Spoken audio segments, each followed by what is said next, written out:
Pěkný podvečer, vážené dámy, vážení pánové, milí přátelé. Je pro mě ctí provázet vás programem dnešního odpoledne, kterým je prezentace nejnovější knihy uznávaného slovenského historika a spisovatele Josefa Lajkerta, která vyšla pod názvem William Gehrig, O milost som sa nedoprosoval. Tato kniha získala před týdnem mezinárodní hlavní cenu Egona Ervína Kiše.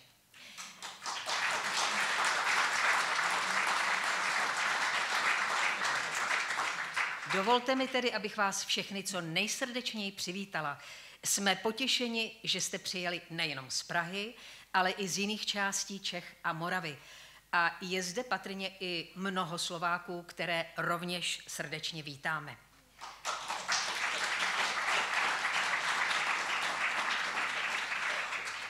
Moje speciální přivítání patří jeho excelenci panu velvyslanci Slovenské republiky v České republice, profesoru Martinu Moranskému.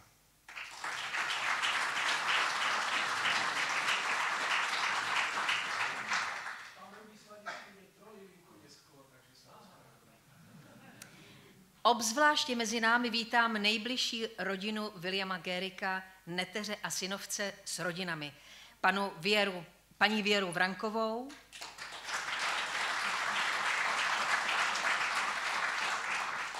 paní Máriu Ágovou,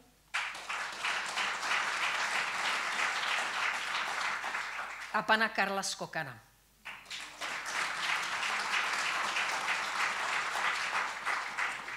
Mám tu čest přivítat i autora knihy, pana profesora Josefa Lajkerta.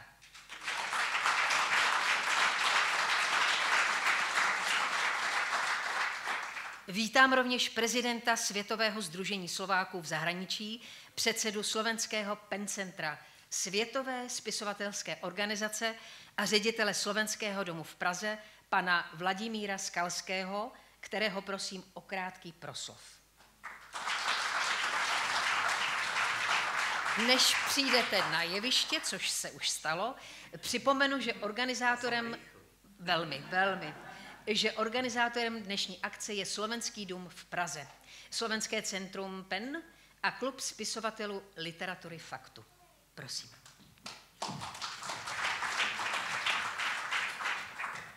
Dámy a páni, ja budem hovoriť veľmi krátko, pretože sú tu oveľa zasvetenejší a sám som nesmierne zvedavý na to, čo všetko... Áno, hovorí málo do mikrofónu, zdvihnem ho. Ja sám som veľmi zvedavý na to, čo všetko sa dnes dozviem, hoci patrí medzi tých, ktorí boli poctení tým, že túto knihu mám k dispozícii už dlhší čas a je to skutočne mimoriadne dielo. Ja chcem vyjadriť vôbec mimoriadnu úctu profesorovi Josefovi Lajkertovi, Jožkovi Lajkertovi za to, akú fantastickú prácu dlhé roky robí na rade tém a koľko energie, koľko času a koľko i vlastných financií vložil do toho, aby zmapoval osud Williama Gehriga a aby, myslím si, prvý zo všetkých skutočne takto podrobne a takto objektívne sa na tento osud pozrel. Je to, myslím, veľmi dôležité i pre pochopenie československých vzťahov a ja si myslím, že je skvelé, že sa schádzame tesne po tom, čo táto kniha 800-stranová monografia naozaj mimoriadneho charakteru získala ocenenie. Ja sám, keď som tú knihu začal listovať a našiel som v nej napríklad i QR kód, ktorým sa človek dostane k zvukovému prerozprávaniu listu Williama Gehriga a jeho bratovi hodinu pred smrťou. Bol som, musím povedať, hlboko pohnutý. Sám autor hovoril, že to na mne videl a myslím si, že kto si toto vypočuje, a každému to odporúčam, tak bude vedieť, že ten osud určite nebol taký jednoduchý a taký plochý, ako sa opisovalo v historiografii doteraz. Je obrovská zásluha tohto skvelého autora, že sa na to môžeme pozrieť o mnoho plastickejšie, komplexnejšie a nakoniec, že aj zorganizoval takýto fantastický večer. Veď sa pozrite, je tu plné publikum a to publikum je jeden vedľa druhého samý vzácny človek. Ďakujem pekne, som rád, Jožko, že ťa poznám. Ďakujem pekne.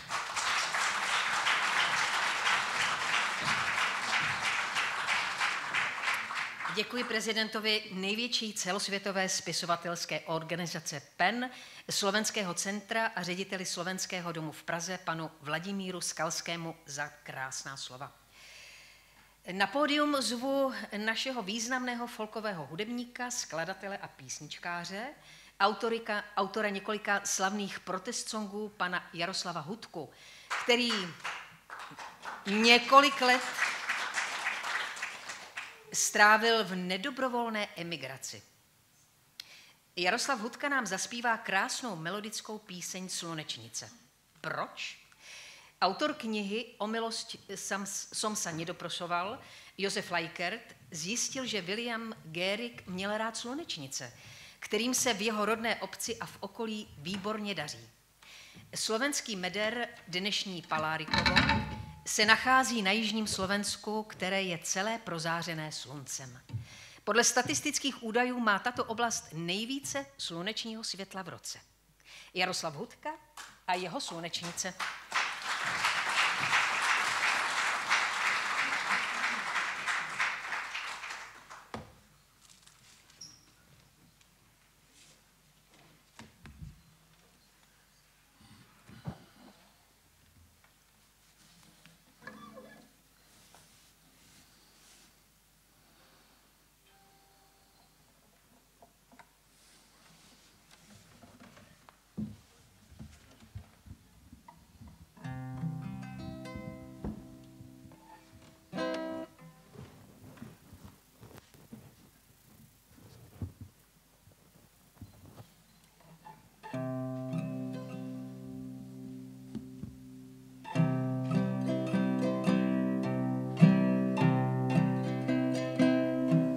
Je to všechno strašně dávno, slunce bylo větrem milováno, těhotné slunce se jen usmívalo a najednou tu slunečnice je. V okně domu slunečnice stojí, barák za chvíli strhnout dají, jen malé děti potichu šeptají, k čemu tam ta slunečnice je. Člověk jak slunce dobrý není, svý nálady jak počasí mění, nevšímá si střech, jde podláždění, k čemu tam ta slunečnice je?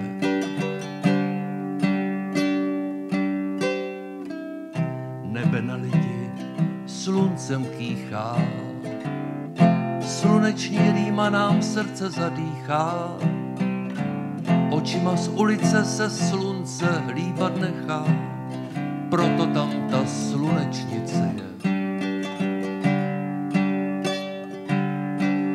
Slunce neobléká šaty nedělní, svou nahotou morálku lidí raní. Holky mám rád, když jsou slunci podobný, a proto tam ta slunečnice je. Slunečnice se právem k slunci hlásí, svou hlavou ke slunci hází, a člověk si v závisti hlavu srazí, a proto tam ta slunečnice je. Kdyby každá holka slunečnicí byla, to by náš život byl roztančená bíla, ale život je šašek a blázny z lidí dělá, a proto tam ta slunečnice je. Mám také přání, když hvězda padá, chci, aby ta holka byla pořád mladá, mladá mládím, co na lidský řeči nedá, a proto tam ta slunečnice je. Až půjdeš z domu ráno, budeš mít se sluncem ujednáno, že štěstím pokropí tvou duši a proto tam ta slunečnice je. Je to všechno strašně dávno, slunce bylo větrem milováno, těhotné slunce se jen usmívalo a najednou tu slunečnice je.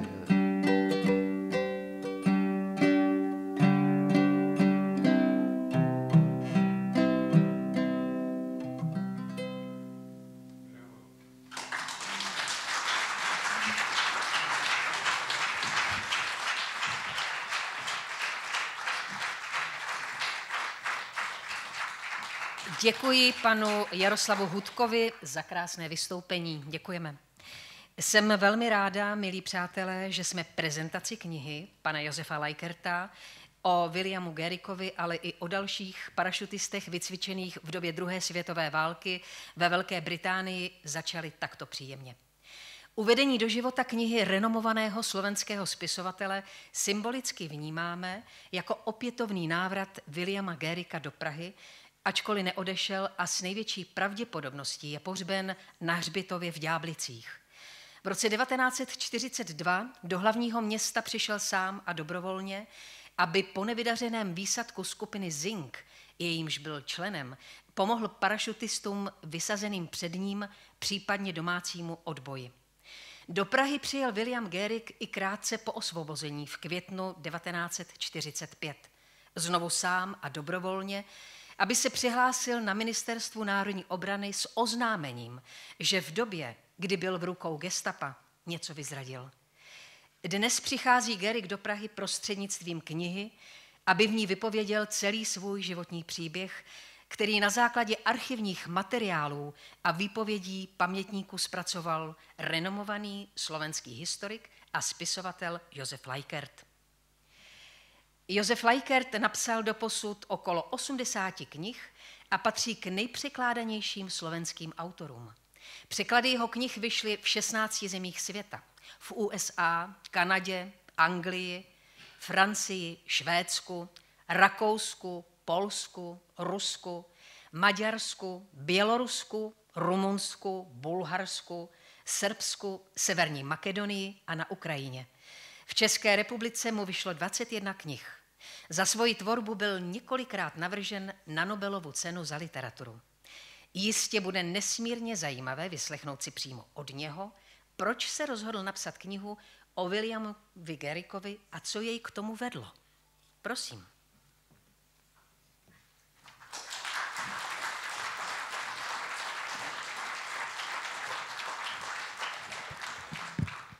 Dámy a páni, milí priatelia, toto je otázka, na ktorú sa mi veľmi ťažko odpovedá, že prečo som to začal písať a čo som ňou chcel povedať. Ja som sa do toho púšťal a nevedel som ani prečo, ani na čo, ani za čo. Nikto ma o to neprosil, nikto ma nezastrašoval, nikto nič mi neslúbil. A predsa som to písal s veľkou takou vervou a naozaj niekoľko rokov, to 30 rokov som zbieral materiály a 5 rokov som to písal. Veľmi intenzívne. Keď som sa do tejto témy púšťal, ja som nevedel, k čomu sa dopracujem. Potvrdí sa to, čo sa o ňom píše, alebo niečo iné? Dostal som sa k tejto téme, nechcem povedať, že náhodou. Moji dobrí českí priatelia ma už niekoľko rokov nahovárajú, aby som napísal knihu o Jozefovi Gabčíkovi, o hrdinovi Gabčíkovi, s tým, že keď ju nenapíšeš ty ako Slovák, možno ju nikto nikdy nenapíše. A ja som sa do tejto témy pustil a veľmi intenzívne na nej robím. Nie je to také jednoduché, ak chcete urobiť veľmi takú presvedčivú knihu. A zrazu som naďabil na iného slovenského parašutistu, o ktorom sa hovorí, že je zradca. A ja som to nechal tak, že či je zradcom alebo nie je, a študoval som, hľadal som, overoval som. A to, čo som napísal, ja nehovorím, že je zradcom. To si nedokážem po 800 stranách napísaných tvrdiť.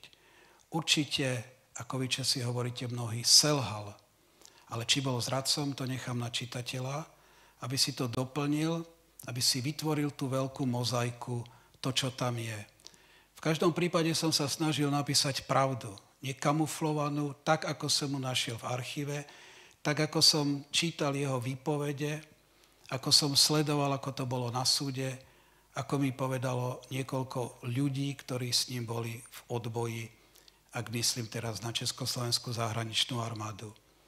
Ja predpokladám, že vy mnohí viete, kto to je William Garrick, ale predsa len aspoň v krátkosti musím sledovať čas, lebo my máme obmedzený čas, kedy tu môžeme byť, takže aspoň v krátkosti. Narodil sa v roku 1920 na južnom Slovensku, volalo sa to Slovenský Meder, ktorý po viedenskej arbitráži pripadol Maďarsku a nechcel nastúpiť do maďarskej armády, nechcel podporovať rozpínajúci fašizmus, hoci jeho dvaja starší bratia tam museli narukovať. A on 28. októbra 1939, je to veľmi symbolické, že práve 28. na vznik Československej republiky sa mu podarilo prekročiť hranice do Maďarska. On sa pokúšal dostať do Československej zahraničnej armády tou severnou cestou cez Polsko, ale keď prišiel na hranice, vznikla druhá svetová vojna, hranice boli uzatvorené, musel sa vrátiť a potom išiel touto južnou cestou. Bojoval vo Francúzsku, našťastie nebol zranený, ale bol nasadený, nie všetci naši vojaci, ktorí chceli, tam boli.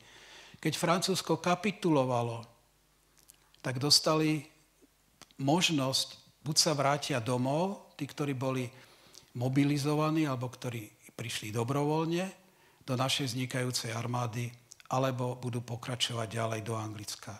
Vtedy veľa Slovákov sa vrátilo naspäť na Slovensko, ale William Garrick hrdinsky povedal, že on ide do Poľska a bude bojovať proti fašizmu.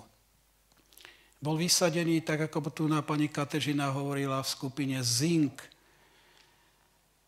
Mala byť na Južnej Moravi, v okolí Uhorského Hradišťa. Tá navigácia vtedy nebola veľmi dobrá. Bolo to poľské lietadlo, tak ich omylom zhodili na slovenskom území. To mestečko sa volá Gbely. Nebolo to jednoduché sa vrátiť znovu na Moravu. Ten materiál, ktorý mali so sebou, museli skryť a na tie bedne, ktoré skrývali pravdepodobne Garrick, lebo predpokladám z tých troch, veliteľ bol Oldřich Pechal a zástupca Arnoš Mikš, slovenským jazykom bolo napísané, že ak tento materiál nájdete, neudajte ho, ale použite ho pre vlastné potreby. Takže pravdepodobne, keď to bolo v slovenčine, to napísal William Garrick. Skupina sa dostala na Moravu, trošku tak nešťastne, že veliteľ Pechal bol napadnutý dvomi nemeckými colníkmi, jedného zastrelil na mieste, druhého zranil a cestou do Uherského Hradišťa do nemocnici zomrel. Keď sa títo traja parašutisti stretli na 3. dohovorenom mieste, a bolo to nad vesničkou Vžesovice, kde bývali rodičia Oldřicha Pechala, tak veliteľ sa rozhodol túto jednotku rozpustiť, pretože prišiel na to, že materiál je na Slovensku, peniaze, ktoré on niesol pre iných parašutistov alebo pre domáci odboj, sa nepodarili preniesť, pretože ho colníci, keď skrýval pod korene stromov, ho objavili, legitimovali, zobrali jeho doklady, aj keď boli veľmi kvalitne vyrobené v Anglicku. Veľmi rýchlo zistili jeho totožnosť, tak on rozpustil túto skupinu a nariadil im, aby sa uchytili u svojej rodiny. Čiže podľa nariadenia William Garrick sa mal vrátiť na Slovensko. Nevrátil sa, Arnoš Mikš povedal, že ide za svojou milou, potom sa o 2 dní objavil u svojho bratra, dohodli sa, že sa stretne s Williamom Garrickom na Václavskom námestí. William Garrick šiel dobrovoľne do Prahy, pritom musím povedať, nikdy dovtedy v Čechách nebol. Nikdy dovtedy nebol v Prahe, nepoznal mentalitu Čechov. A to, čo im v Anglicku hovorili, že im budú pomáhať, tá realita bola trochu iná, ale to nevedelo ani naše vedenie, ani pán prezident Beneš, že tá situácia je trošku iná a že ľudia nie vždy budú ochotným pomáhať. Netreba sa na nich hnevať, bola taká zlá situácia. Arnoš Mich teda neprišiel na dohovorené miesto a Gerig po 3 dňoch blúdenia a čakania na Václavskom námestí si vymyslel taký plán, ktorý z dnešného pohľadu je skutočne veľmi hlúpy, naivný. Možno v tom čase, v tom 42. možno by sme mu aj vedeli ho trolinku pochopiť, ale celkom sa to nedá. Sa prihlásil nie na gestape, ako sa občas píše. Neprihlásil sa českému četníkovi, ale išiel na riaditeľstvo protektorátnej polície, na cudzinecké oddelenie, kde sa priznal, rátajúc s tým, že ho vyhostia na Slovensko, pretože aj to bolo v kompetencii tohto cudzineckého oddelenia. Keby bol natrafil na nejakého staršieho úradníka, ktorý by bol možno zapojený do odboja, alebo by cítil trošku ináč, silnejšie, tak bol by ho poslal preč, že sa stretnú možno o niekoľko minút alebo dní kdesi. Ale bol tam trošku chtivý mladý človek, ktorý vytočil číslo do Pečkovho paláca a Oskar Fleischer, jeden z najkrutejších komisárov, si prišiel pre Williama Geriga. Ale treba povedať, že naozaj bolo nariadenie, sporné prípady, aby policajti alebo to riaditeľstvo hlásilo na gestapo. Keď už bol Gerig v rukách gestapa 3/4 roka, určite im niečo povedal, ale musíme si povedať, že koľko vedel ako radový vojak, ale niečo im povedal. 4-krát ho použili, aby išiel na rôzne miesta zisťovať, kde sú parašutisti. Po 3/4 roku sa Gerig rozhodol, že utečie naspäť cez Švajčiarsko do Anglicka, aby teda povedal, aká je situácia v protektoráte a čo sa jemu stalo a čo on povedal. Bol na ňu nasadený zase iný konfident, tak sa Gerig zase dostal do ruky gestapa a to už bolo omnoho krutejšie, ako bolo predtým. Zobrali ho do Terezína, kde bol niekoľko týždňov a potom skoro 3 roky pobudol v koncentračnom tábore Dachau. Naozaj je tam hodnotení veľmi kvalitne, pretože zostrojil vysielačku, tajne počúval, takže väzni mali aj také základné informácie. Keď Američania oslobodili Dachau, Gerig bol relatívne mladý, bol relatívne zdravý. A tak ako on hovorí, veliteľ Andersen si ho obľúbil, dokonca americkým vojakom večer premietal filmy. Do obeda opravoval vysielačky a to, čo bolo treba v tejto radiotechnike.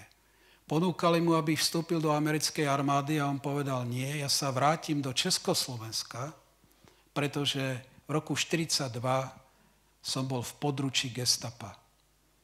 Ak by bol mal William Gerig niečo za ušami, nikdy sa nevráti do Československa. Slušne ovládal angličtinu, slušne francúzštinu, perfektne maďarčinu, šťastí češtinu. Ako šikovný, mladý, ambiciózny človek by sa bol uplatil vo svete.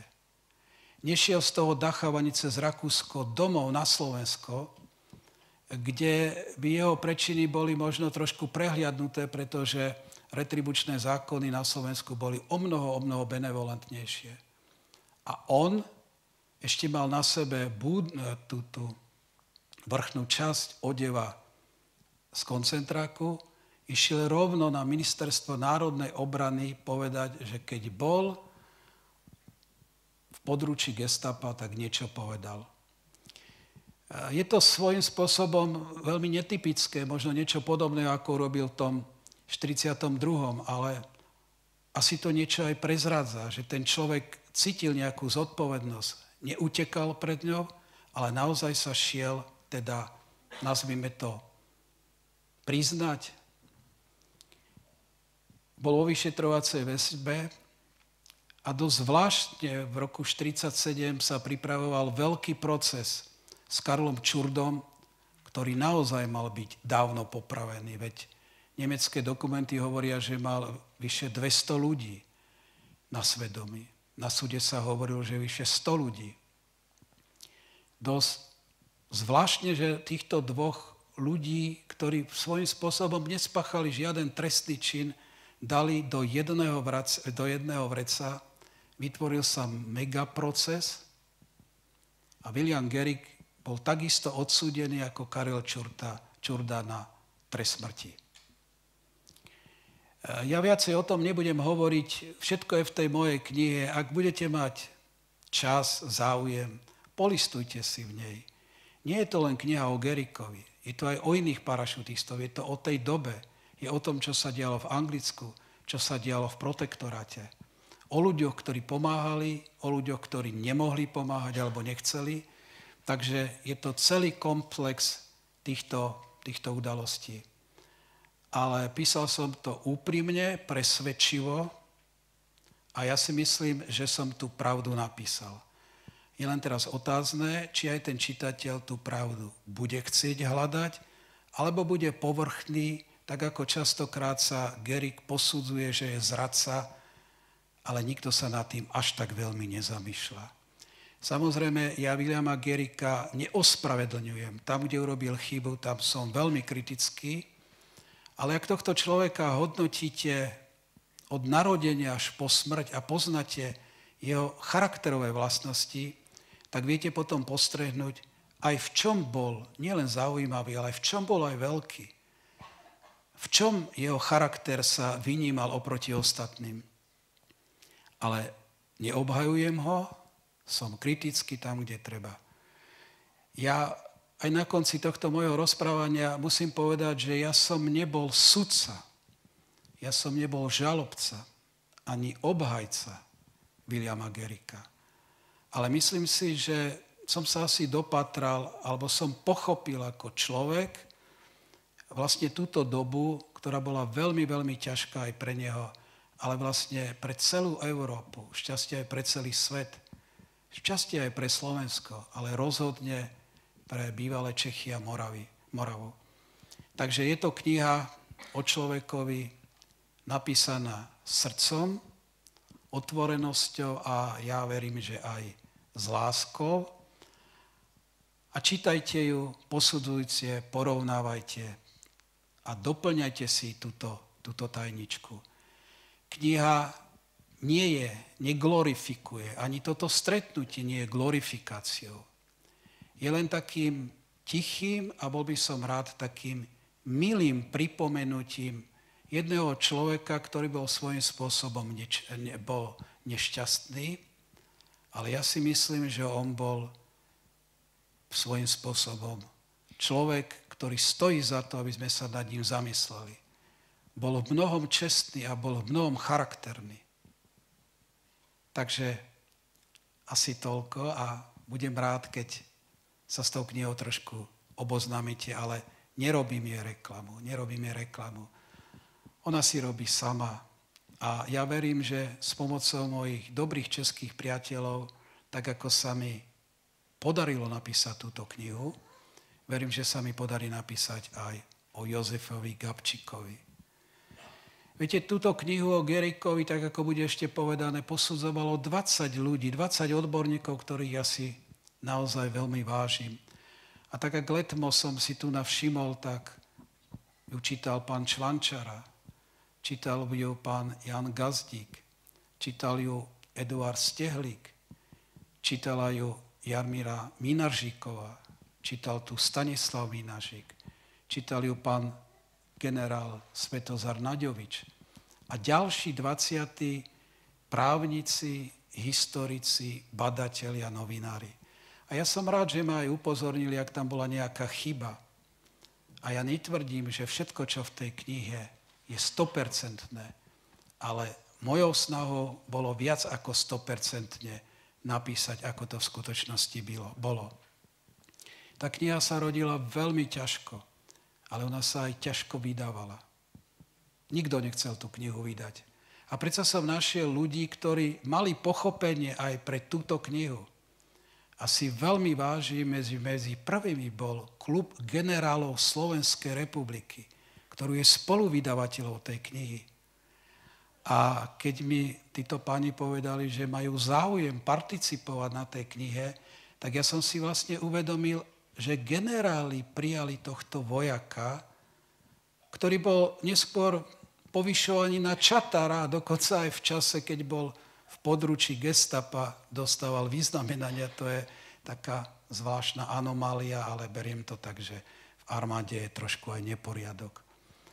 Takže som veľmi rád teda, že nielen klub generálov podporilo túto knihu, ale ak tu vidím, tak viem, že Peter Wurm, ktorý tu je, takisto finančne podporil túto knihu. Pán generál Naďovič, pán plukovník Janko, Marko, manželia Minažíkovi, spomínam si teraz Martina Šveca, ale aj na ďalších a na ďalších ľudí, takže všetkým patrí moja veľká vďaka, nielen za seba, ale aj za toho Williama Garricka. A naozaj vám veľmi, veľmi pekne ďakujem, že ste prišli a že máte záujem trošku rozmýšľať nad všetkými parašutistami, pretože to, čo urobili parašutisti, českí a slovenskí, tých českých bolo podstatne viacej, urobili naozaj veľkú, veľkú vec a pomohli, aby sa Československo dostalo tam, kde mu patrila aj úcta, aj vážnosť. Takže ja vítam pána veľvyslanca Martina Muranského, ktorému ste zatlieskali. Ja som povedal, že príde trochu neskôr.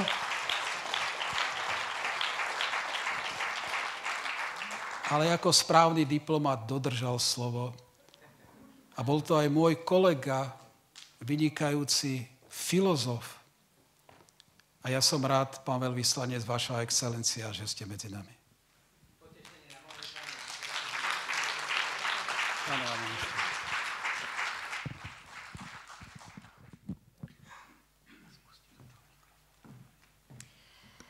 Děkuji panu Josefu Lajkertovi za velmi zajímavé informace. Kniha o Williamu Garrickovi má 800 stran a je v ní téměř 700 fotografií a různých archivních materiálů, z nichž mnohé jsou publikovány poprvé. V knize jsou například zveřejněné fotografie ze soudního procesu. William Garrick se před soudem obhajoval sám, avšak verdikt soudce Judr Amose Pokorného byl neúprosný. Trest smrti. Podle tehdejších retribučních zákonů se trest smrti oběšením musel vykonat do 2 hodin od vynesení rozsudku. Po odchodu ze soudní síně se Garrick setkal s knězem, vyspovídal se a dostal rozhřešení. Poté napsal 2 dopisy na rozloučenou. Jeden bratrovi, druhý otci a sestrám. Zaposlouchejme se nyní do dopisu, který William Garrick napsal bratru Ferkovi do Komárna.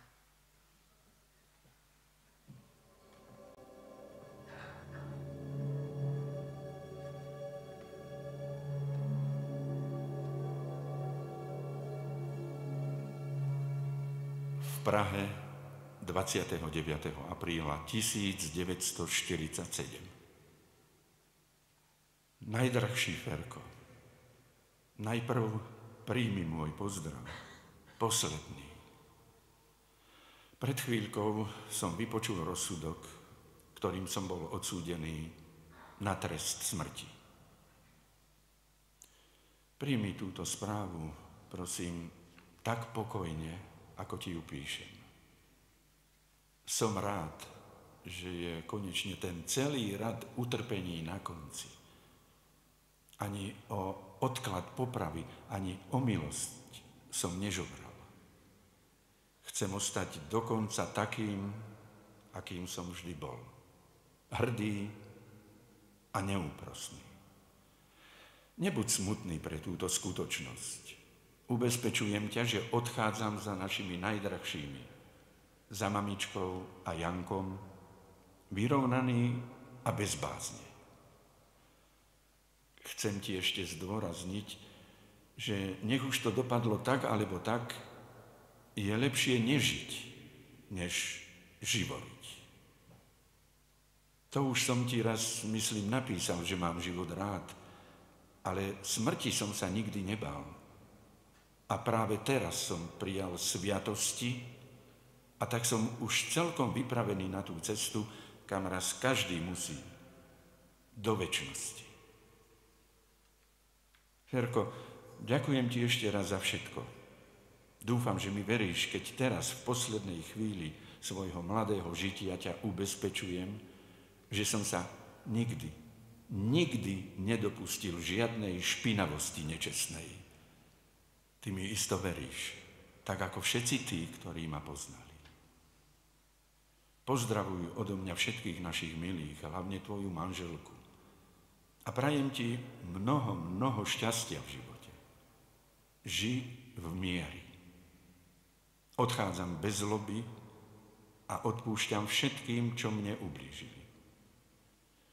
Písal si mi, že čakáš rodinu a to je i teraz pre mňa nesmiernou útechou. Ešte o jednu vec ťa prosím. Nezabúdaj ani na našich doma, na sestričky a na otca. Je to predsa len krv z našej krvi a to je puto najpevnejšie. Budem ešte písať aj im a preto končím môj list, aby som to ešte stačil napísať. Za hodinku vydýchnem naposledy. S myšlienkou na teba a ostatných doma. Na moje drahé Slovensko. Nehnevaj sa na mňa, ak máš nejakú zlú spomienku. Tak naposledy buď s Bohom. Boskáva ťa Billy.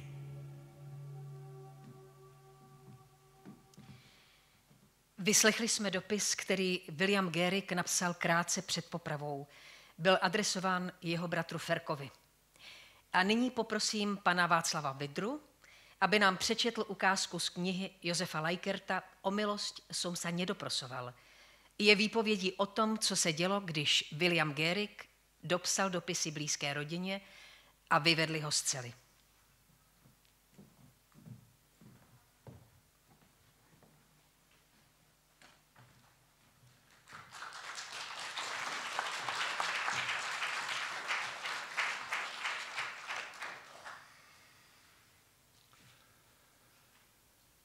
Gehrigova poprava se konala 29. dubna 1947 předpolednem o 11:30 na dvoře Pankrátské věznice v Praze. V době popravy Karla Hermana Franka a dalších pohlavárů nádvoří věznice praskalo ve švech. Předpokládám, že když z tohoto světa odcházel William Gehrig, příliš mnoho lidí tam nebylo.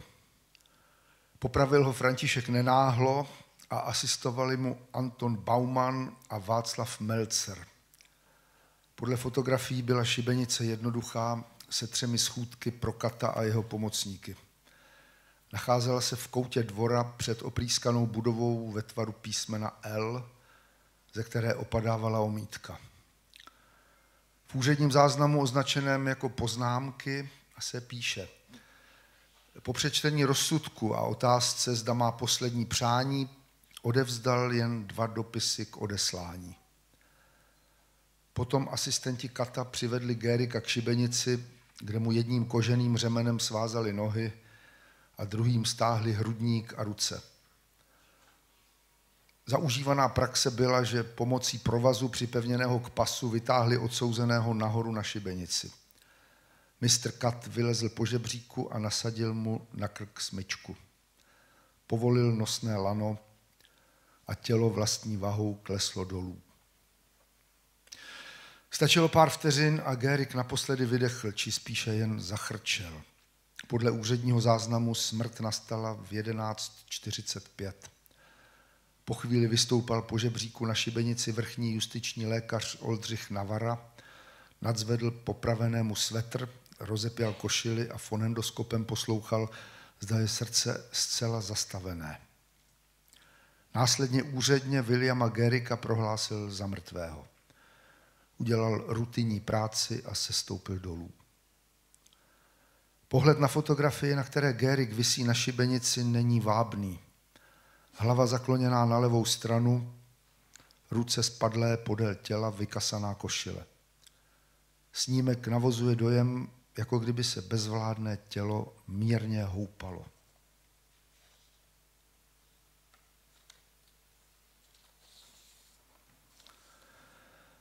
Někde jsem slyšel, že při popravě byl úředně přítomen parašutista Čestmír Šikola, kamarád a z části i dobrý Gerikův přítel, který měl k němu velmi blízko. Dlouho mi trvalo, než jsem se otevřeně zeptal, zda je pravda, že byl na základě služebního rozkazu přítomen Gerikovi popravy. Podíval se mi přímo do očí a řekl ano. A po chvíli dodal, prosím, neptejte se na podrobnosti. Dlouho bylo ticho, potom jsme si podali ruce. Jeho stisk byl i nyní pevný. Objali jsme se jako chlapi a rozešli. Po 2-3 krocích zůstal stát, otočil se a tichým hlasem řekl větu, která mi dodnes zní v uších. A tu knihu o Vilémovi určitě napište. Neměli ho oběsit. Nechci spekulovat, kdo jako první přišel s myšlenkou odsoudit k trestu smrti Gérika společně s Čurdou. Rozhodnutí pravděpodobně nepadlo na konci prvního dne hlavního projednávání. Ani nechci rozebírat to, zda v rozhodnutí o trestu smrti nesehrála jistou roli zákulisní politika, na kterou mě upozornil bývalý parašutista Vladimír Maděra, když jsem jej v roce 2010 navštívil doma na Velehradě. Údajně některým hrálo do karet, že pocházel ze Slovenska a mohli tak poukázat na to, že udávali i Slováci. Zdá se, že v Gérikově případu soud nezohlednil, že měl zájem spolupracovat s odbojem a chtěl se vrátit do Anglie. Několikrát řekl, že s gestapem přehnaně nespolupracoval a výpovědi se snažil zamlžovat. Lavíroval, vykrucoval se, aby neuškodil a způsobil co nejmenší zlo, i když podstata zla je vždy stejná, ať je velké nebo malé.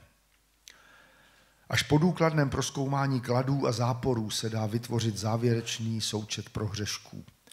Přečiny Čurdy a Gérika se z tohoto pohledu dají lehce porovnat. Přestože byl mezi nimi diametrální rozdíl, pověšeni byli stejně.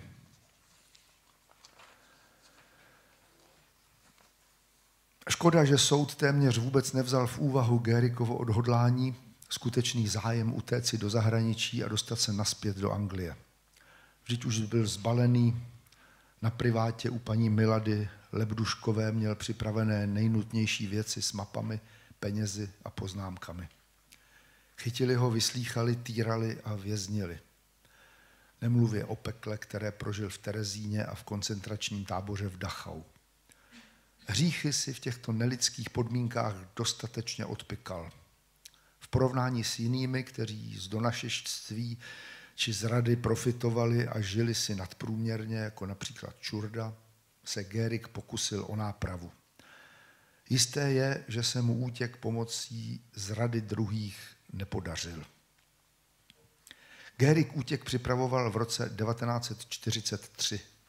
Čurda chtěl také utéct, ale až po definitivní německé kapitulaci v roce 1945. Věděl, že je zle a nic dobrého jej nečeká. Spravedlivý soud ho nemine. Možná se více bál toho, že se s ním někdo vypořádá ještě dřív, čemuž by se nedivil. Jaký paradox. Čurda chtěl utéci do zahraničí, aby se zbavil obvinění. Gérik přijíždí ze zahraničí dobrovolně, aby se na nejvyšší instituci, Ministerstvu národní obrany, přihlásil a nesl zodpovědnost za svá provinění. Přitom se nemusel vrátit a kdekoliv na západě mohl začít s novou identitou.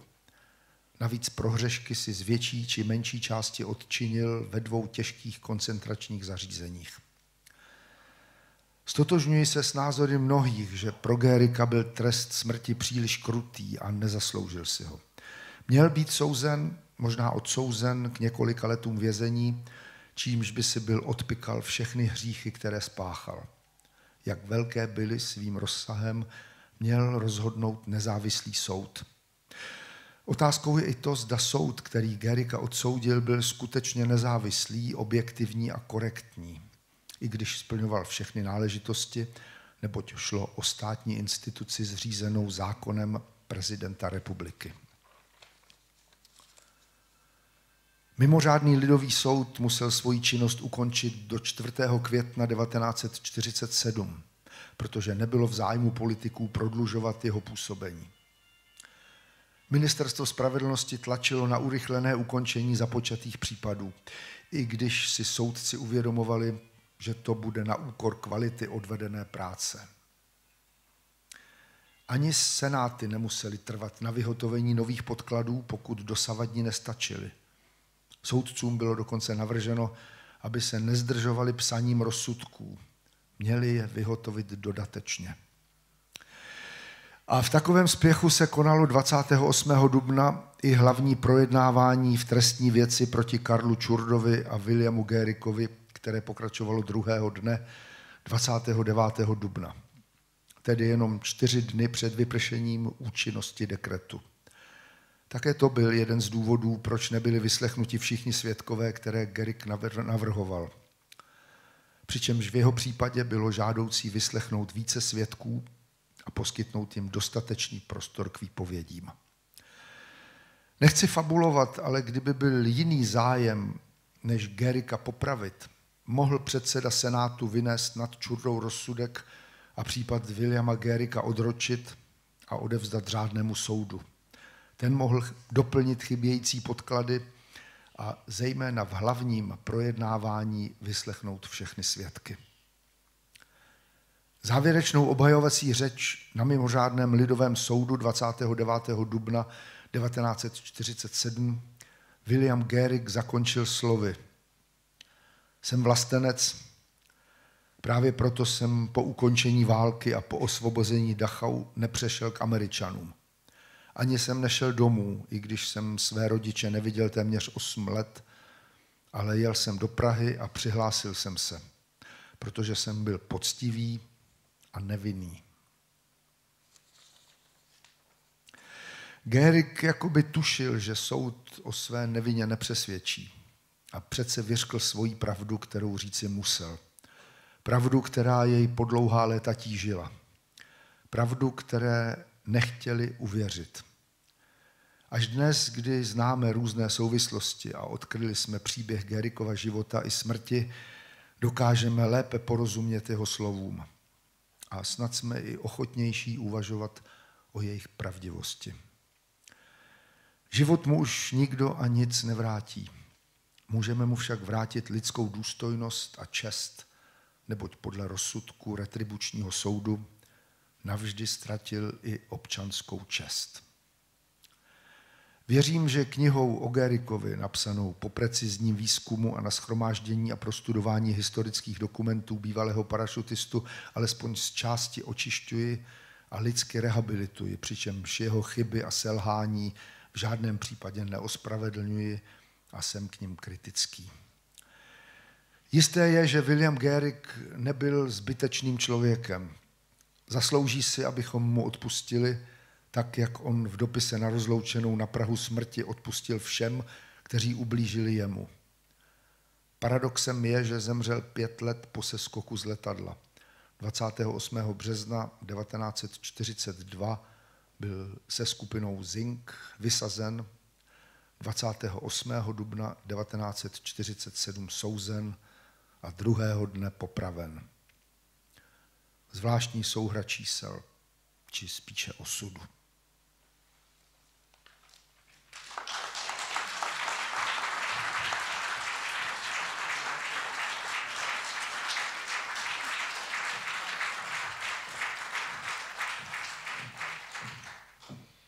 Děkuji Václavu Vidrovi za přečtení ukázky z knihy Josefa Lajkerta William Gehrich O milost som sa nedoprosoval. Atmosféru z přečteného textu nám nyní umocní krásnou písní známí folkoví zpěváci a kytaristé, ale také skladatelé a textaři Andy Seidl a Pavel Půta.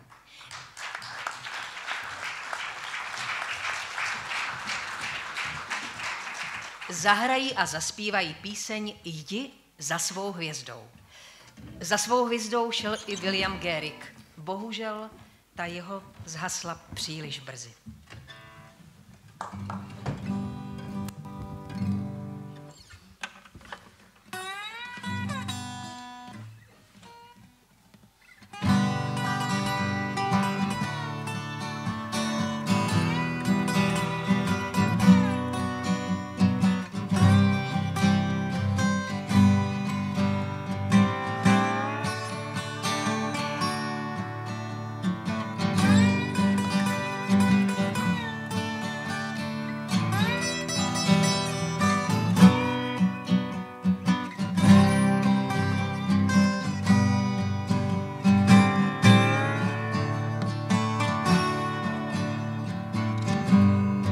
za svou hvězdou, co v dálce blikla, jdi za svou hvězdou, nenech se zvyklat. Na nebi šmouhy zůstaly po ní, ale hlas touhy hoří a zvoní. Jdi za svou hvězdou z klidného kouta, jdi za svou hvězdou, nenech se spoutat. Lenost má klíče ke kasematu, sbor žalářníků, dozorců katů. Jít za svou touhou přes traplů moře, jít za svou touhou, nechat ji hořet, jít za svou touhou do nejvyšších pater, jinak v nás po ní zůstane kráter. Jdi za svou hvězdou až na kraji světa, jdi za svou hvězdou, najdeš ji je tam. Ať třeba bloudíš v neznámých krajích, zpět kolem proudí ti, co to vzdají. Jít za svou touhou přes traplů moře, jít za svou touhou, nechat ji hořet, jít za svou touhou do nejvyšších pater, jinak v nás po ní zůstane kráter.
Již bylo vzpomenuto, že Gerig krátce před popravou napsal 2 dopisy. Jeden bratrovi a druhý otci a sestrám Márii a Štefánii. Věra Vranková je dcera Štefánie a William Gerig byl její strýc. Prosím tedy paní Věru o několik slov.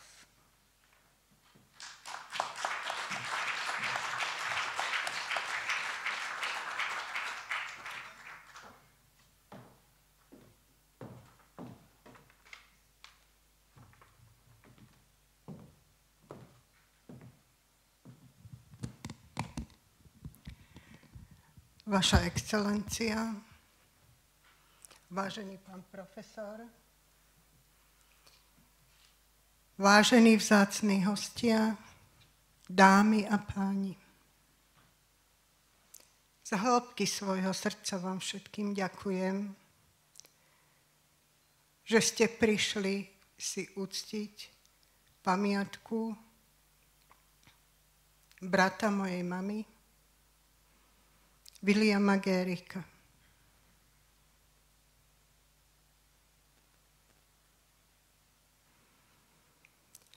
Poézia duše.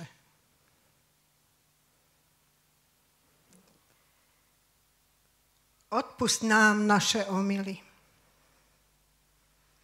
Odpusti nám naše pády.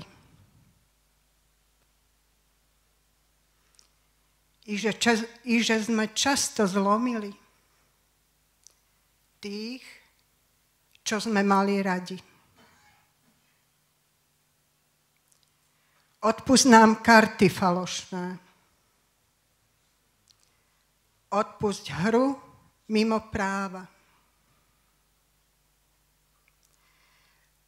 Čo si kto zasial, to si aj žne.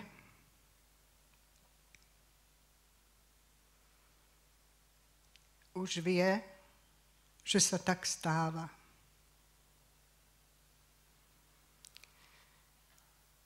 V našej rodine, hlavne moja mama, o Vilim, ako sme ho familiárne volali, veľa nerozprávala.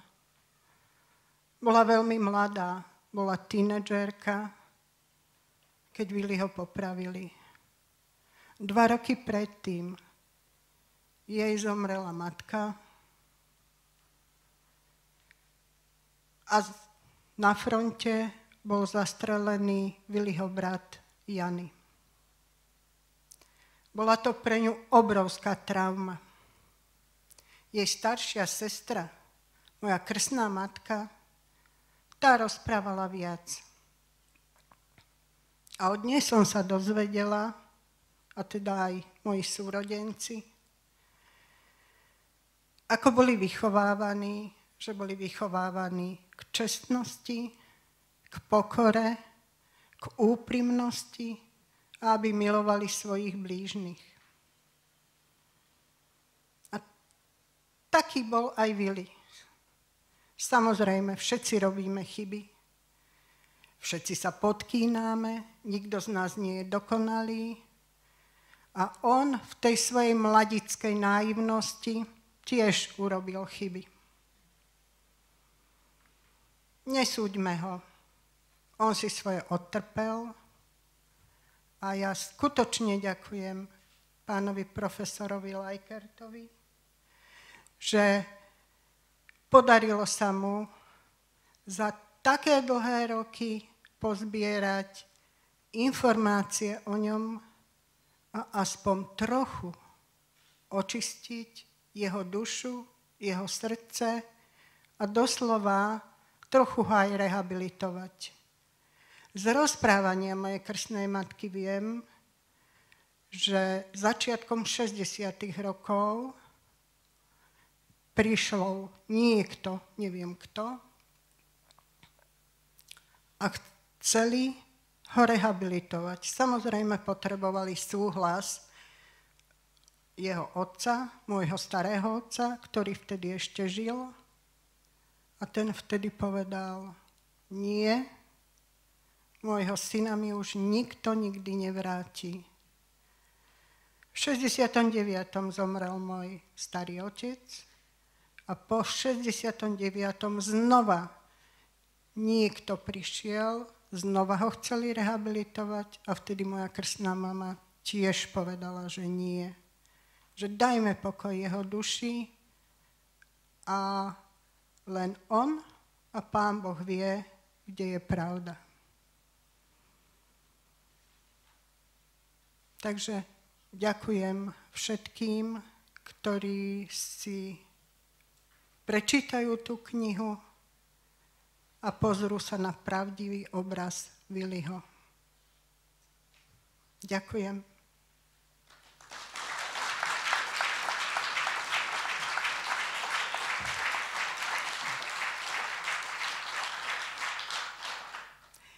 Ja mám ešte jednu takú milú pripomienku. Pri mnohých telefonátoch s pánom profesorom Lajkertom mi raz len taký mimochodom prezradil, že on ani nevie, prečo tú knihu píše, ale častokrát sa s Vilim rozpráva v duchu a častokrát sa s ním aj hádá, prieči, škriepí. Tak ja by som chcela poprosiť pána profesora Lajkerta, ja som mu priniesla malý darček, a aby si naozaj dal znova s Vilim chvíľu a aby si pripili a uzmierili sa vo všetkých škriepkách, ktoré spolu virtuálne absolvovali.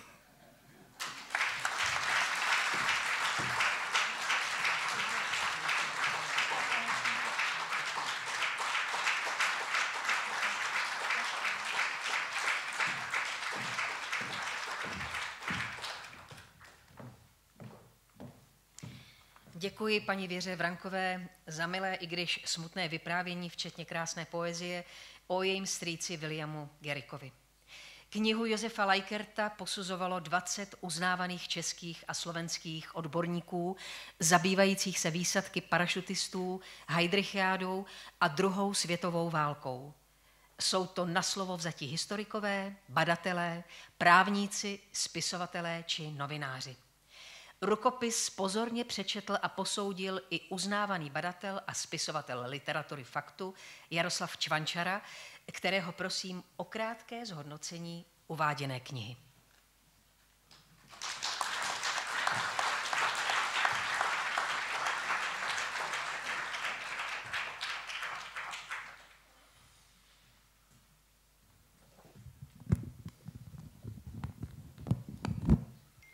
Nejvíc jsem se bál, že tady upadnu.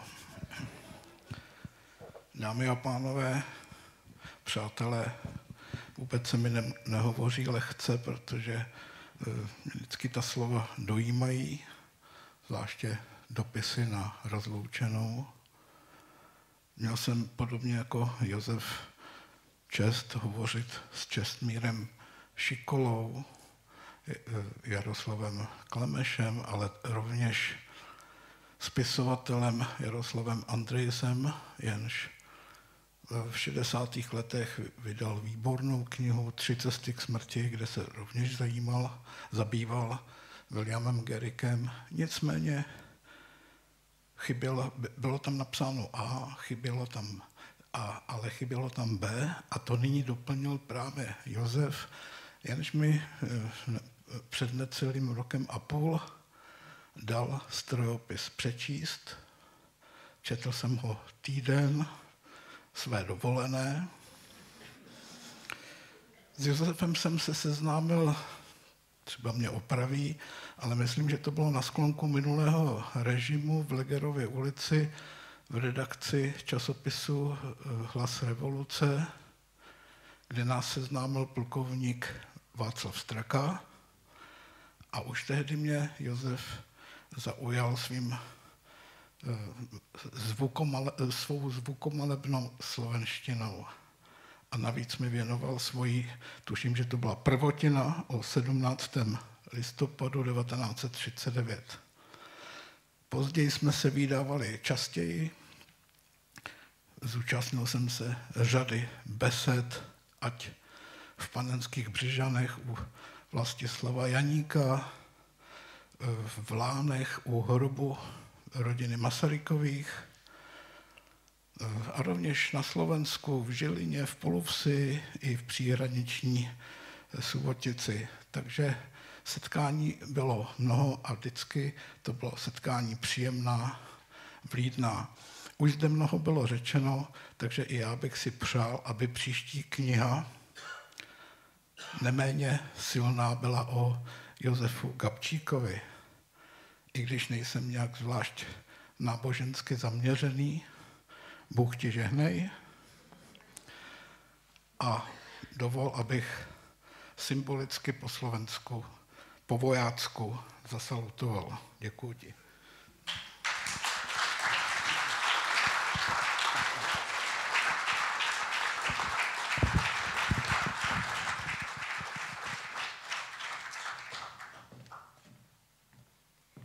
Děkuji panu Jaroslavu Čvančarovi. Rukopis knihy četl a posuzoval i Svetozár Naďovič. Pan generálmajor je profesionální voják, který celý život pracoval na velících postech v Čechách a na Slovensku. Většina z nás si ho pamatuje z období, kdy po listopadových událostech 1989 spolu se zpěvákem, hudebníkem Michailem Kocábem organizovali odchod sovětských vojáků a odvezení vojenské techniky z území Československa. Že se to podařilo klidnou cestou, je především jeho velká zásluha. Ještě uvedu, že v době druhé světové války rodiče Světozára Naďoviče, kterému tehdy bylo 5 let, téměř 3 měsíce ukrývali doma parašutistu Břetislava Chrastinu, který utekl z protektorátu na Slovensko, aby se zapojil do slovenského národního povstání. Prosím pana generálmajora o názor na knihu Josefa Lajkerta.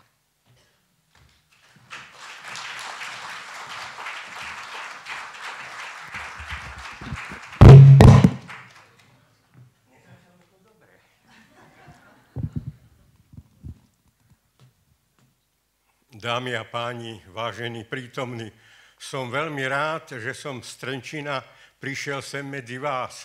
Vidím, aká početná skupina ľudí sa tu zišla, aby sme boli prítomní.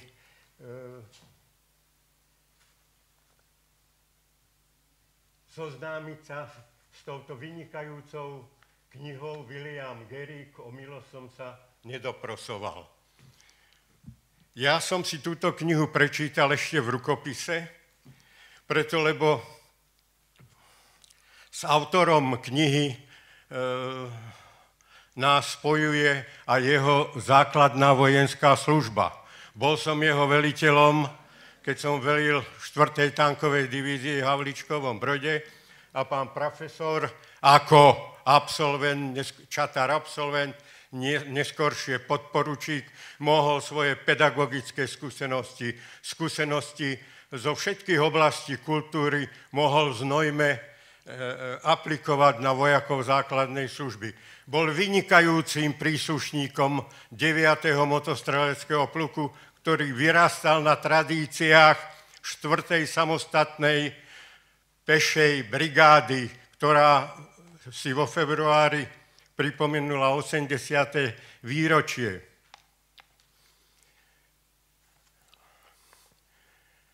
Keď som si prečítal rukopis roku 2023, ten rukopis bol tak presvedčivý, že oslovil moje ja, moje svedomie. A vôbec som sa zamyslel, jaký je teda jaký je malá hranica medzi životom a smrťou. Keď sa pozriete na tú fotografiu nášho Williama, keď je na súdnom procese, kedy vidíte, aký je ešte plný života, a keď ho vidíte popraveného, je to niečo strašné. Ja som sa týždeň, a som starý vojak, spamätával z tejto udalosti. Máme pred sebou knihu 800-stránkovú, 700 fotografií.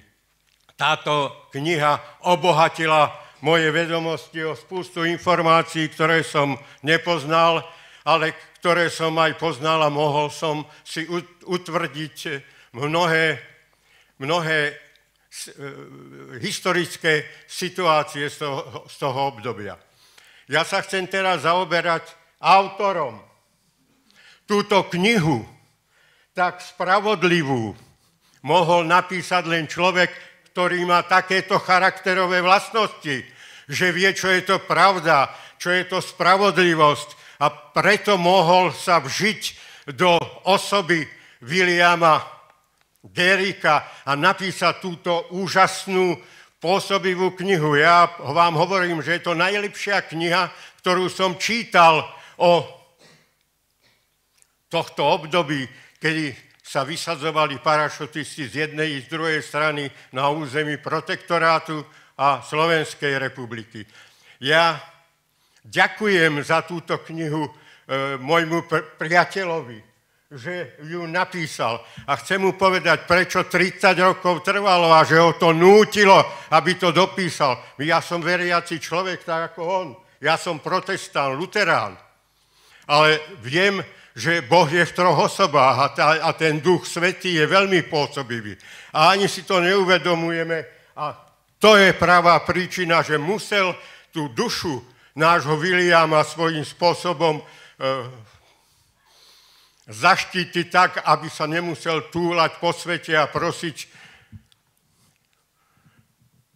aby sme sa o ňo vedeli aspoň tým kahančekom pripomenúť.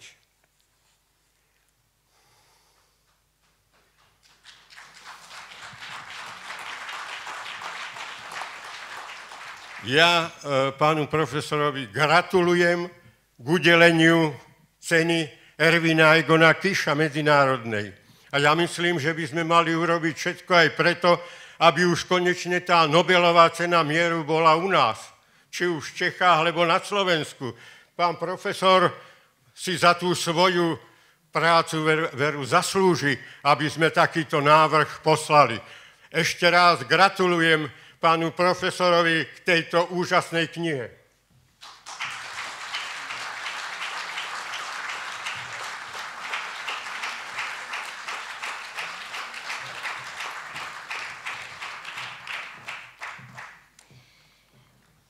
Děkuji panu generálmajorovi Svetozáru Naďovičovi. Stejně zajímavý názor na knihu a na Viliama Garricka má excelentní slovenský právník Judr Anton Blaha, který do knihy napsal doslov. Pan doktor Blaha ze zdravotních důvodů do Prahy nepřijel a proto za něj část z doslovu přečte Richard Trsťan.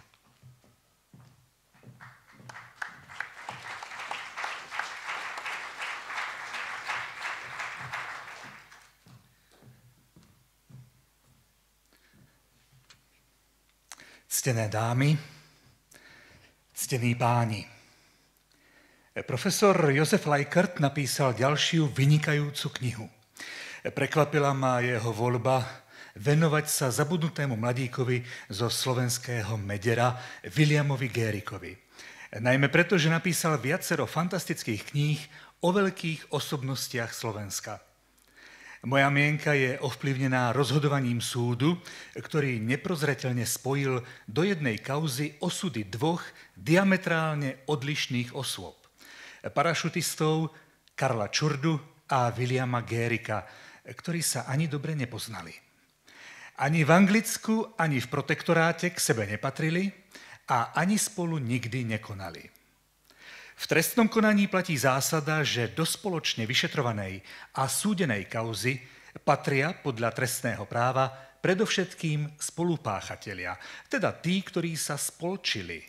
V danom prípade bolo toto pravidlo popreté. Karel Čurda a Viliam Garrick sa nespolčili, ale viac či menej páchali v určitom období súbežnú trestnú činnosť, teda nemali byť súdení spoločne. Preto vzniká pochybnosť, aký zámer mali retribučné orgány, keď ich stíhali a súdili ako spolupáchateľov. Zdá sa, ako by si justícia toto úskalie uvedomovala, keď v enunciáte odsudzujúceho rozsudku mimoriadneho ľudového súdu v Prahe po hlavnom pojednávaní uznala, že obaja obžalovaní sú vinní, že v rokoch 1942 a neskôr v Prahe sa spojili s gestapom a pomáhali pri pátraní po iných československých parašutistoch. Do týchto riadkov treba dopísať len jedno chýbajúce slovíčko, také dôležité a zásadné, že konali spoločne.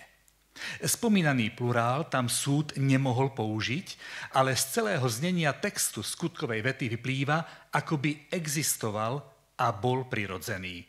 Hoci je evidentne jasné, že ani Čurda, ani Garrick nikdy spoločne nekonali. Jednoznačný záver teda je, že keď nekonali spoločne, nemohli byť ani spolu súdení, ani spolu odsúdení k rovnakému fatálnemu trestu smrti. Ich životy, motívy a osudy boli diametrálne odlišné. Prikláňam sa k tomu, že v pozadí celého spoločného stíhania akoby vedľa štátneho znaku visel nevyslovený symbol. Jeden Čech, jeden Slovák. Chudák Gérik nedostal sa ani do Maďarska, ani do rodného slovenského Mederu, ale pod šibenicu. Po preštudovaní rozsudku retribučného súdu a jeho výroku o treste mi prichádza na myseľ aj ďalšia naliehavá otázka. Prečo nebola do dôsledkov preverená obhajoba obžalovaného Williama Gérika? Prečo ju takmer opomenuli? Prečo nevypočuli všetkých svedkov navrhovaných Williamom Gérikom? Nemôžem sa zbaviť dojmu, že šibenicu, ktorú držala v rukách československá povojnová justícia, mnohé rozhodujúce veci nezanedbateľné pre ortiel nad Williamom Gérikom akoby prehliadala. Napríklad, rozsudok trpí mnohými nepresnosťami a často absenciou obhajoby. William Gérik sa bránil sám pred súdom, ako keby ani nemal obhajcov. Otázne je, či vôbec boli na celom pojednávaní. Najskôr nie. Sám navrhol početné dôkazy na svoju obranu, ktorým súd vyhovel len čiastočne. Závažným nedostatkom postavenia obžalovaného bolo oneskorené ustanovenie obhajcu. Prakticky iba niekoľko dní, možno len hodín pred pojednávaním. Takže obhajca zrejme obžalovaného Gérika v uväzení nenavštívil, neprediskutoval s ním jeho obranu v takom dôležitom procese, ktorý viedol súd k uloženiu trestu smrti. A nie je preukázané ani to, že v priebehu súdu konal aktívne v prospech obrany Williama Gérika. Keď sa vrátim k literárno-historickému dielu o živote a osude Williama Gérika, môžem s uznaním konštatovať, že jeho autor, Jozef Lajkert, pozorne a starostlivo zaznamenáva jednotlivé kroky hlavného hrdinu, usmievavého mládenca zo slovenského Medera, až k jeho nezaslúženému justičnému odchodu z tohto sveta.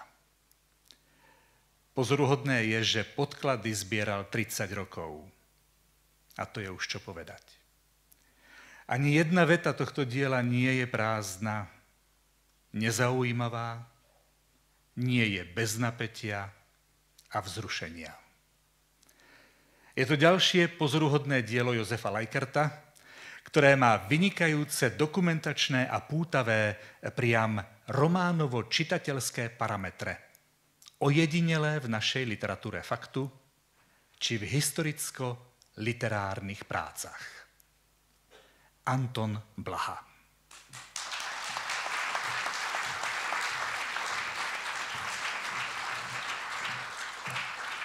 Děkuji Richardu Trstianovi za přečtení části doslovu, který do knihy Josefa Lajkerta o Williamu Gérikovi napsal zakladatel Slovenské advokátní komory a její dlouholetý předseda JUDr Anton Blaha. A zcela na závěr si vyslechněme skladbu Voda a krv nad vodou z muzikálu, který se stále hraje na Nové scéně v Bratislavě. V roce 2021 měl muzikál světovou premiéru v pražském divadle Kalich.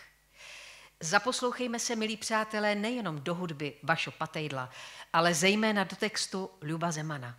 A zamysleme se, zda píseň není náhodou o Williamu Gérikovi, který jako kdyby se zpovídal Bohu a světu, zda je vinný nebo nevinný.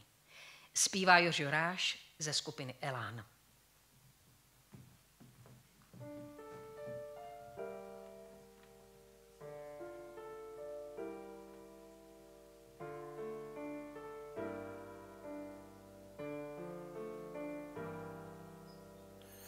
Píšem ti vlastnou krvou, prstami, ktoré hladkali. Zrazu som čiernou ihlou tetovaný.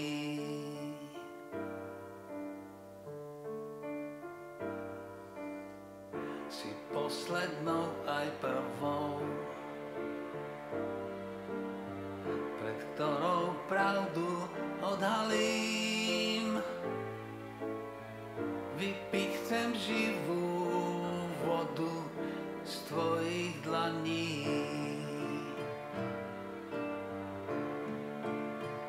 vinný aj nevinný. Pred bránou pekla budem stáť za slová, za činy. Chcel som len žiť a milovať, vinný aj nevinný. To vie len Boh a možno každý som žil pre iných. A teraz budem pre nich zomierať.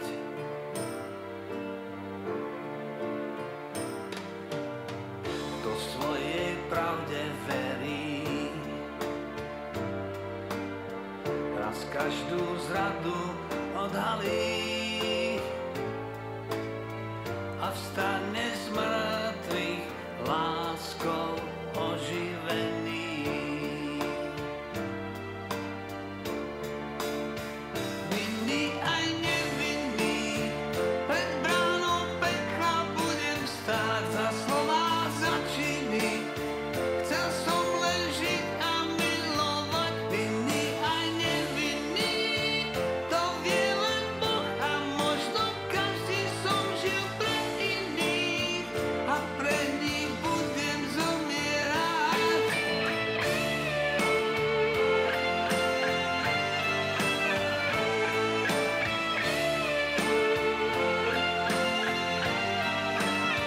Stačí mať trochu viery, nech smútok padne do hlbín. Nechcem sa s krivdou zmieriť, raz opäť šťastie objavím. Vinný aj nevinný, pred bránou pekla budem stáť za slová, za činy. Chcel som len žiť a milovať. Vinný aj nevinný, pred bránou pekla budem stáť za slová, za činy. Chcel som len žiť a milovať, vinný aj nevinný. To vie len Boh a možno každý som žil pre iných a pre nich budem zomierať, vinný aj nevinný. Pred bránou pekla budem stáť za slová, za činy. Chcel som len žiť a milovať, vinný aj nevinný. To vie len Boh a možno každý som žil pre iných a teraz budem pre nich zomierať.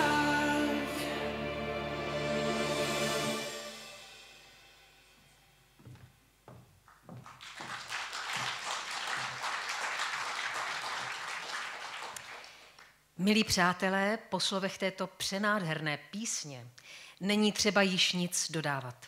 Jedině poděkovat za knižní prezentaci, které jsme se zúčastnili a která právě končí.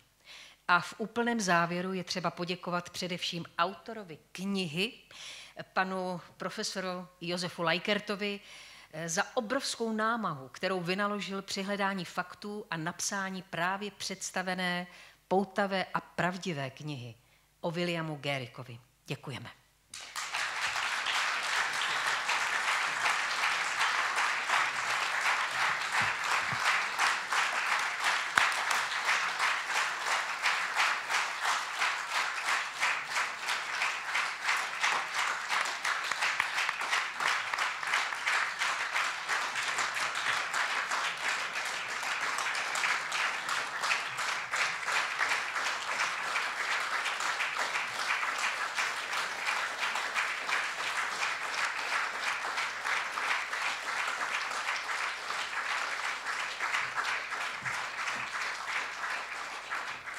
Dámy a páni, ďakujem veľmi pekne. Ten potlesk patril všetkým českým a slovenským parašutistom a všetkým ľuďom, ktorí im pomáhali.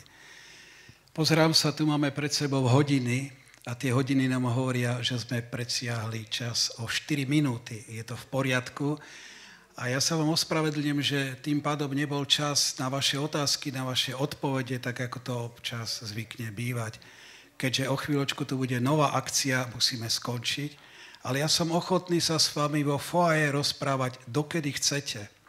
Ak má niekto záujem, môžem ho pozvať niekedy na kávu, na pivo, poprípade debatovať o tom, čo vás zaujíma, aký ja mám názor. Rád si vypočujem to, čo si vymyslíte. Slovenský dom zajtra robí jednu akciu, na ktorú ma poprosili, aby som prišiel a aby som prípadným záujemcom mohol o svojej knihe porozprávať. Takže sa ospravedlňujem, že na vaše otázky neprišlo, ale sa veľmi, veľmi pekne teším a ďakujem, že ste prišli a že sme sa takto zamysleli. A naozaj ďakujem pani Katežine Sajdlovej-Hruškovej za toto moderovanie a vám všetkým, že sme aspoň chvíľu boli spolu a to byť spolu znamená veľmi veľa. Ďakujem samozrejme aj najbližšej rodine Viliama Gericka.